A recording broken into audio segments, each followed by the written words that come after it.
Итак, начать свое выступление хотелось бы словами Антона Семеновича Макаренко. Личность не воспитывается по частям, но создается всей суммой влияний, которым она подвержена. Мы проанализировали эту фразу в свете нового отношения к воспитанию, к понятию воспитания. И, в общем-то, выделили несколько проблем, которые могут возникнуть, и попытались их в более шуточной, интересной форме вам представить. Итак, если у меня план, представим аналогию 1. Варим суп. Мы все с вами хозяйки, знаем, как варить суп, знаем, какие продукты взять. Но если хозяйка не умела, то в кастрюлю с холодной и горячей водой могут полететь все продукты, которые были у нее на столе, без последовательности. Отсюда и наши действия могут быть такими. Не действуем ли мы порой столь неразумно, нелогично в нашей педагогической кухне, занимаясь воспитательной работой? А что же мы можем сделать? Аналогия 2. Кубик-рубик. Мы все держали кубик-рубик в руках, мы его вертели, мы пытались какие-то манипуляции с ним делать, мы даже одну сторону могли собрать, но все ли смогут собрать кубик-рубик полностью? Вывод здесь таков. Точно так же можно проводить сколь угодно всевозможных мероприятий и даже добиваться некоторого внешнего эффекта в них, но, пожалуй, невозможно достичь существенных результатов воспитания, если не знать, как надо организовать этот воспитательный процесс. Ну и что получится? Аналогия 3. Художник. Художник решил нарисовать картину. Он не знает, что он хочет, но он считает, что должен получиться шедевр. Он думает, шедевр-то не получается, потому что нет идеи. Не зная, какого результата мы хотим добиться, кроме того, что результат должен быть хорошим, удастся ли достичь запланированного результата. Но отсюда мы поставили перед собой следующие вопросы. С чего начать работу воспитательную, чтобы она была действительно системной и деятельностной, а не носила только мероприятийный характер? Как продолжить эту работу? Что нужно изменить? И мы пришли к выводу, что успешный результат воспитания зависит не только от того, что делают педагоги с воспитанниками, но и как они этого добиваются. И это как в целом ряде случаев может оказаться решающим. Ведь воспитательный эффект – дело отсроченное. Мы не сразу увидим тот результат, который мы получаем, и потом удивляемся, почему у наших воспитанников те или иные проблемы могут быть, или он становится таким замечательным человеком. Ну, исходя из всего этого, нашим помощником, как уже и говорили до нас выступающие, стала примерная программа воспитания. Ну, почему мы ею основываемся? Ну, во-первых, программа «Конструктор», она упрощает процесс разработки школами своих программ. Одна школа – одна программа. Сокращается объем, количество документации. Единство цели, как уже говорили предыдущие выступающие, одна страна, единая цель. Деятельностный характер программы, что и должна носить воспитательная работа. Ну и модульный принцип помогает выбрать те модули вариативные, которые необходимы именно данной образовательной организации. Чтобы достичь положительных результатов деятельности, мы посмотрели. Прежде всего установили, во имя чего мы собираемся действовать. Решили, как лучше подойти к осуществлению деятельности, какие средства и приемы использовать. Определились, в какой логичной последовательности мы будем работать. Подумали, что делать правильно, какой порядок действий мы должны выбрать. Отсюда у нас был разработан алгоритм. Ну, первым мы создали инициативную группу, в которую входят у нас руководители МО, входит старший вожатый, социальный педагог, педагог-психолог и те учителя, которые выявили желание для того, чтобы вступить в эту инициативную группу. Эта инициативная группа у нас помогает нам разобраться в тех методических материалах, которые есть в примерной основной образовательной программе. Также мы с помощью этой инициативной группы выбираем те вариативные модули, которые будут заложены именно в нашей программе воспитания. После этого мы проанализировали те возможности гимназии и особенности, которые есть в данный момент в нашей системе воспитания. Проанализировали тот воспитательный процесс, который мы осуществляем, выбрали вариативные модули, ну и приступили к модификации непосредственно плана воспитательной работы для того, чтобы его скорректировать на следующий учебный год. Вернемся к модулям. Мы сегодня остановимся на модуле самоуправления, но прежде я хотела бы сказать о вариативных модулях. Для себя, для своей гимназии мы выбрали 2 вариативных модуля. Это организация предметно-эстетической среды и ключевые общешкольные дела. Почему ключевые общешкольные дела? Потому что через эти дела у нас могут проходить все модули, как классное руководство, как курсы внеурочной деятельности. Это могут быть и работа с родителями, родители могут быть вовлечены в ключевые общешкольные дела. Это и модуль самоуправления и профориентация. Что же такое ключевые дела? Ключевые дела – это комплекс главных традиционных общешкольных дел, в которых принимает участие большая часть школьников, и которые обязательно планируются, готовятся, проводятся и анализируются совместно педагогами и детьми. Ключевые дела обеспечивают включенность в них большего числа детей и взрослых, способствуют идентификации их общения, ставят в ответственную позицию происхождения в школе, того, что происходит. Внедрение ключевых дел в жизнь школы помогает преодолеть мероприятийный опять характер воспитания, сводящийся к набору мероприятий, организуемых педагогами для детей. Данные ключевые дела мы разделили для себя на 3 блока. Это социальные проекты и акции. Это ежегодные совместно разрабатываемые проекты, акции, которые ориентированы на окружающий нашу гимназию социум. Они могут быть разного характера, это могут быть благотворительные концерты, это могут быть экологические какие-то мероприятия, акции, мероприятия патриотического направления, трудового характера. Забегая немножечко вперед, хочу сказать, что сейчас как раз мы реализовываем выигранный нами грант, который у нас называется «Эко-Эжва». Мы очень большое внимание как раз сейчас уделяем социальным проектам и вышли даже со своими социальными проектами на администрацию Эжвинского района. Об этом, наверное, немножечко позже расскажет Вера Борисовна. Это общешкольные праздники, они также могут проводиться ежегодно, быть творческими. Это могут быть различные театрализованные, музыкальные, литературные праздники. Опять же, также мы сейчас готовим концерт онлайн, так как у нас время сейчас непростое, которое будет согласовано с администрацией, будет ходатайство для того, чтобы наш онлайн-концерт был продемонстрирован на главной елке Эжвинского района по тому экрану, который будет установлен. Ну и третье – это коллективные творческие дела.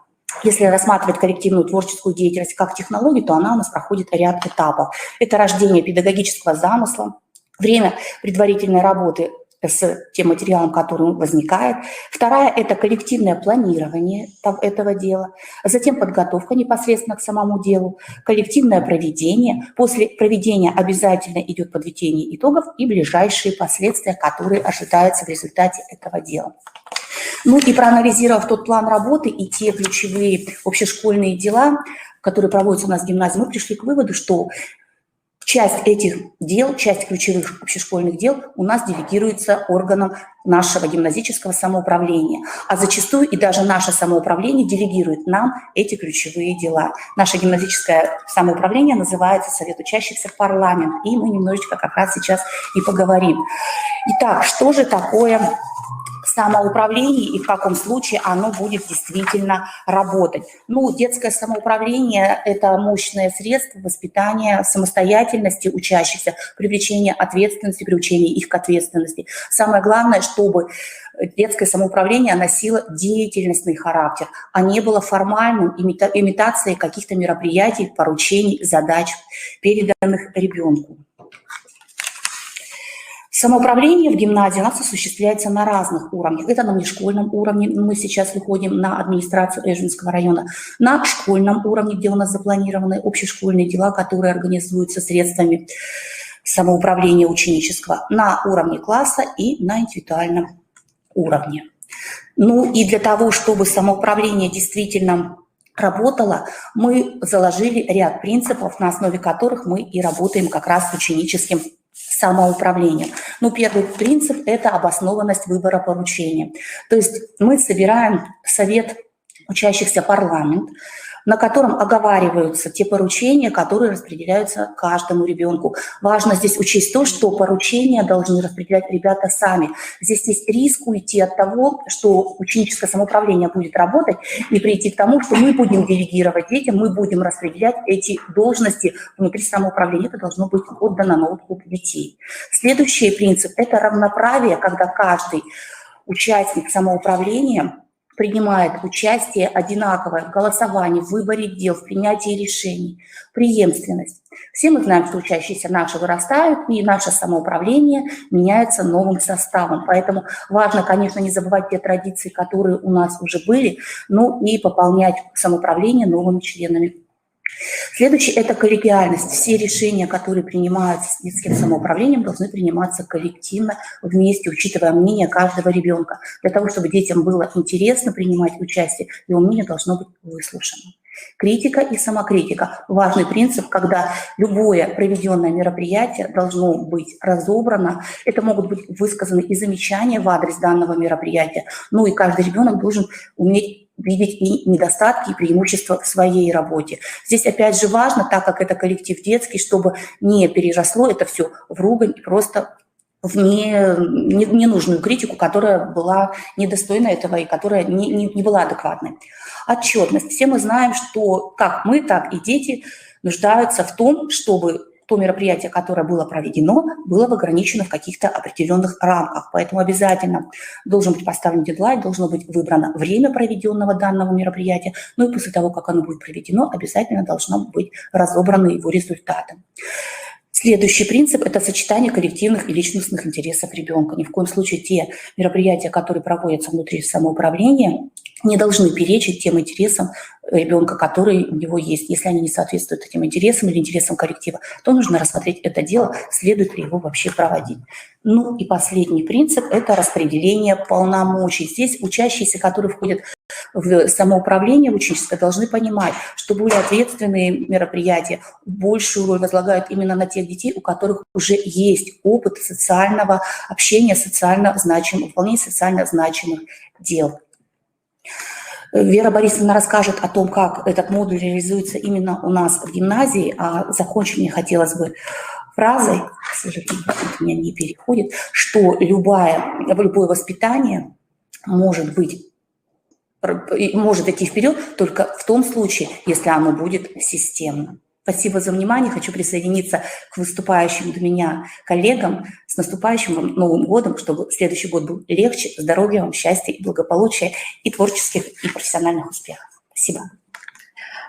Уважаемые коллеги, мое выступление носит название «Самоуправление в действии», потому что для нас, для коллектива гимназии, самоуправление является тем ключевым инвариантным модулем, который вершит в школе многое. Мы уже достаточно длительное время работаем с самоуправлением, и для нас этот модуль не новый. И мы очень обрадовались тому, что можно еще больше полномочий передать детскому самоуправлению. Как сказал Антон Семенович Макаренко, я продолжаю цитировать великого педагога: «Дело рождает самоуправление, а не наоборот». Всегда должно быть общее дело. Об этом и сказала моя коллега Ирина Викторовна. Ключевые общешкольные дела – это то звено, которое объединяет всех, и школьников, и родителей, и педагогов. Поэтому действительно дело рождает самоуправление. Помогите, пожалуйста. Детское самоуправление предоставляет широкие возможности для самореализации, и ученики становятся организаторами мероприятий. Они не просто исполнители. Уже ушло то время, когда учитель приходит и говорит: так, ребята, мы будем с вами делать это. Но они не будут просто этого делать, нужно заинтересовать. И тогда ученики чувствуют свою нужность, они становятся действительно организаторами мероприятий, и мероприятия проходят на достаточно высоком уровне. В гимназии таким органом как раз является Совет учащихся парламент. Следующий слайд, пожалуйста. На данном слайде представлена структура ученического самоуправления в гимназии. Вот сверху это как раз общее собрание учащихся, Совет учащихся парламент, а внизу посмотрите ученик. То есть любой ученик, имея определенные способности, желания, может оказаться в Совете учащихся парламента. Для этого он активно участвует в Совете класса, он является участником сектора, который его интересует. Это может быть даже участие в нескольких секторах. Мы выделяем такие сектора, как сектор спорта, знаний, культуры, информации, сектор труда и сектор общения. И вот здесь как раз у нас и не возникает вопросов, куда же мы включим трудовое воспитание. Оно у нас будет рассредоточено. И таким образом Совет класса через лидера класса выражает свои пожелания, чтобы они хотели, в чем бы они хотели принять участие, что они хотели бы организовать. Но это не хаотичное движение. Все здесь фиксируется в планах, и план для самоуправления разрабатывается на Совете учащихся парламента.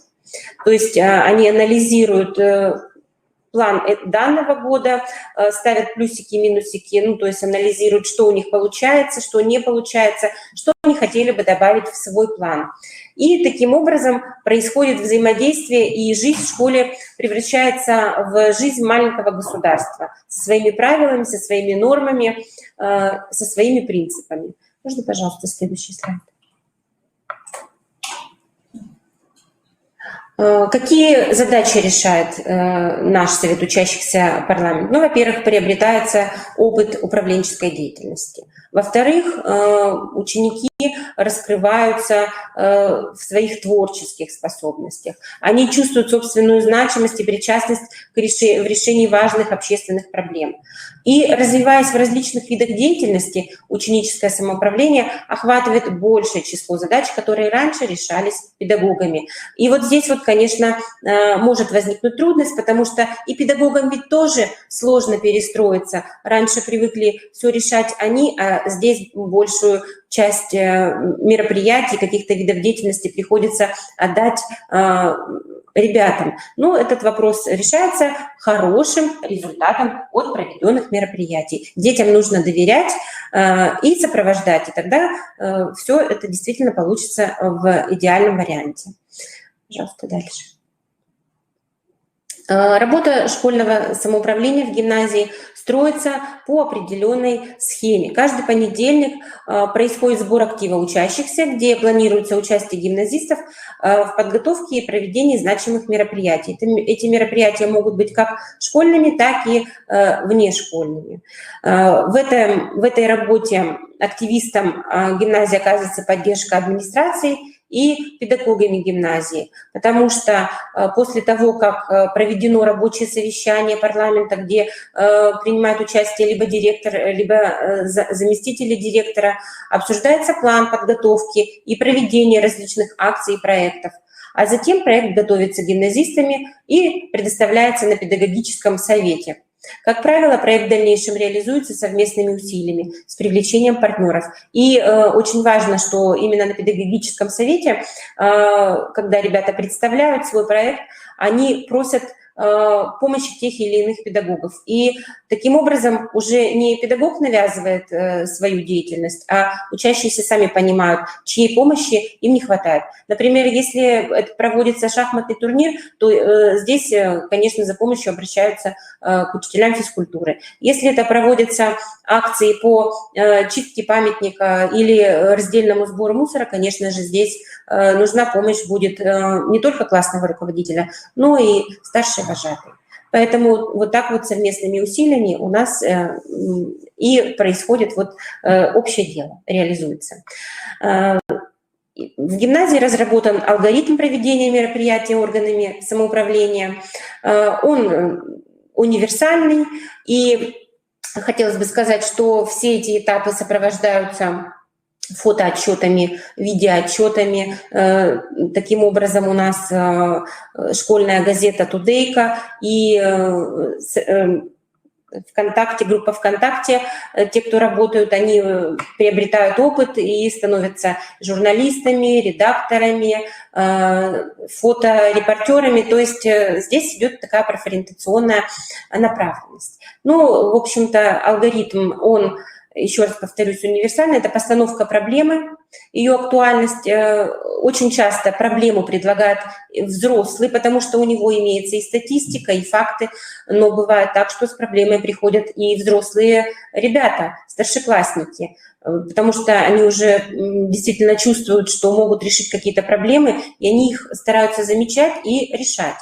Далее, после того, как проблема поставлена, нужно ее решать. И вот, значит, таким значимым для нас мероприятием совместным явился совместный проект с администрацией Эжвинского района. Этот проект «Эко-Эжва», его цель – благоустройство остановочных комплексов Эжвинского района баннерами с экологической информацией, повышение экологической грамотности населения.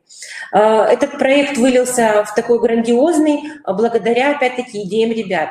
На совместной встрече с администрацией Эжвинского района ребята обратили внимание на то, что у эжвинцев имеется проблема, они не разделяют мусор. Что мы можем сделать? Мы в школе можем организовать традиционный сбор макулатуры. Ребята собрали, у нас очень много макулатуры. Собираются крышечки пластиковые, у нас вот такие вот пластиковые бутылки 5-литровые, расставлены на этажах в рекреации, и ребята уже знают, что надо бросать именно чистые крышечки. У нас все вот эти вот экологические мероприятия, они имеют и дальнейшую направленность. Не просто собрать и сдать. У ребят возникают свои идеи по вторичному использованию ресурсов.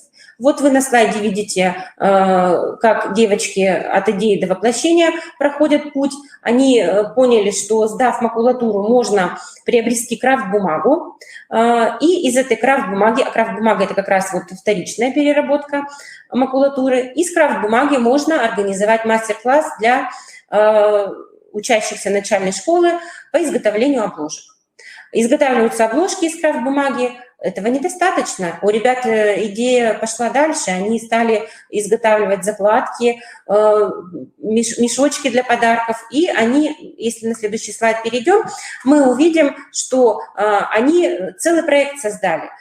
Крафт-студию «Эстетика». Эта крафт-студия предоставляет услуги населению по изготовлению крафтовых обложек. Пока это все, конечно, носит такой мечтательный характер, и, естественно, пока ничего не продается, но в дальнейшем наши ребята действительно, ведь они закончат школу, и они могут создать такую студию, и это будет полезно всем, и нам тоже, эжвинцам. Посмотрите, какие мешочки для подарков изготавливают, закладки, плетения. Это и пояски для участников нашего фольклорного ансамбля «Сударушка». То есть ребята нашли применение по вторичному использованию вторсырья. Следующий слайд. Модель такого совместного решения проблем находит отражение в такой вот лесенке роста. Это модель взаимодействия гимназического органа самоуправления Совета учащихся парламент с органами местного самоуправления администрации Эжвинского района города Сыктывкара. Эта модель состоит из 6 шагов. И далее мы приходим не на первый шаг, мы возвращаемся просто снова к новой проблеме. Итак, постановка проблемы, если перефразировать словами наших учащихся, это будет вопрос: а в чем проблема? Далее, а давайте спросим эжвинцев, действительно ли это так? Ребята проводят опрос, обрабатывают. Сейчас возможностей для опроса много, можно использовать Google формы, можно использовать социальные сети, и сразу происходит подсчет, то есть видно, кто заинтересован в решении данной проблемы, как эжвинцы разрешают ту или иную проблему. В данном случае нас интересует экологическая проблема. У ребят возникают на третьем шаге различные идеи, от идеи до проекта, и именно на этом этапе очень важно поддержать ребят, потому что идеи могут быть бредовые, могут быть реальные, и очень важно, чтобы здесь как раз реалисты, идеалисты и критики собрались в тесном кругу и обсудили, что же действительно выйдет как реальный продукт. На 4-м этапе это создание самого проекта, где ребята представляют администрации Эжвинского района, а мы решим проблему так. И 5-й этап – это реализация проекта. Для того, чтобы реализовать проект такой совместный, нужно объединиться. Мы объединяемся со школами нашего района, мы проводим совместные акции, мы привлекаем и художественную школу, и Центр детского творчества. для того, чтобы мероприятие прошло на высоком уровне. И дети действительно почувствовали себя активными ребятами. Эти дети будут иметь активную жизненную позицию, они будут готовы принимать решения и осуществлять проектную деятельность на благо окружающим людям. Подводятся на 6-м этапе итоги, посмотри на результат. После подведения итогов, естественно, появляются плюсы и минусы, и можно выйти на новую проблему. А что нам не удалось решить, и как мы это можем решить теперь. То есть таким образом мы видим, как происходит личностный рост ребенка. Вот, в принципе, все, что я хотела сказать о том, как у нас функционирует модуль самоуправления, почему он в действии. Мы не планируем останавливаться на достигнутом, и я думаю, что этот грант «Эко-Эжва» — это только начало нашего совместного взаимодействия с администрацией Эжвинского района. И вот наш модуль самоуправления, он становится действительно реально значимым, потому что это не просто придумано на бумаге, это не просто написано и издается для отчетности, это действительно маленькая жизнь в маленьком государстве.